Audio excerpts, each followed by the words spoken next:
Hi, I'm Bill the Flavor Guy, and today we're going to answer the question, which flavor should you use? There are many applications and many flavors to choose from, so today I will help you decide which flavor or type of flavor you should use for your application. So let's get started. Okay, so today we are talking about which flavor to use for your application. Nature's Flavors sells many kinds of flavors. Now, we sell flavor concentrates, flavor extracts, flavor oils, and flavor powders. And those are the four primary or major groups. There are many more in between that.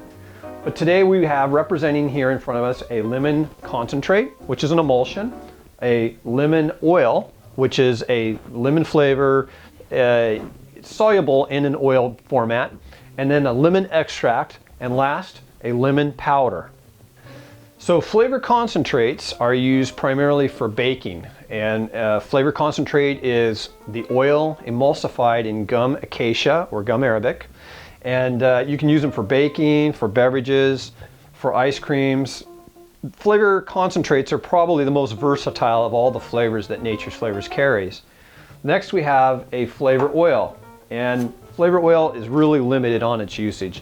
The flavoring is basically carried by a vegetable oil, in this case sunflower oil, and that can only then be used in an oil-soluble application. Now, some people use flavor oils for baking, and you can if you want to. It's an old style, old school, but really there's much better ways. Using a flavor concentrate is by far the best way.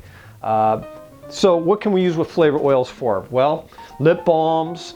If you were making something with olive oil or other flavor oils, you wanted to mix another oil into it, everything that you mix with this flavor must be oil soluble, or you'll have to emulsify it, and that's a lot of work, so that's why we offer the flavor concentrate.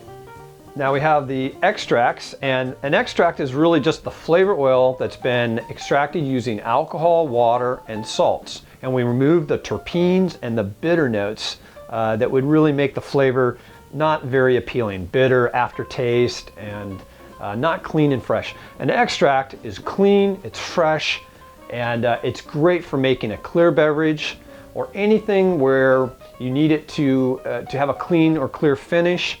Don't want to bake with an extract, although it is an old school or an old way of doing things, and some people still do it.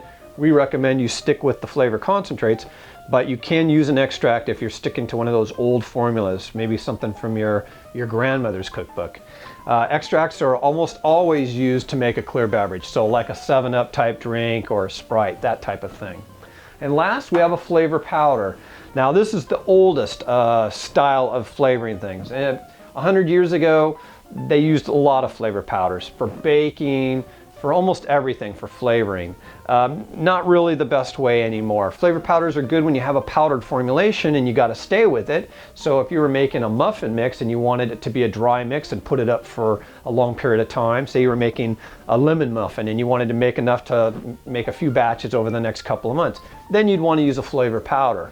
Or for a protein drink, or you wanted to make your own kind of a home style Kool-Aid with natural colors and natural flavors, a powder flavor would work. You don't want to bake with them.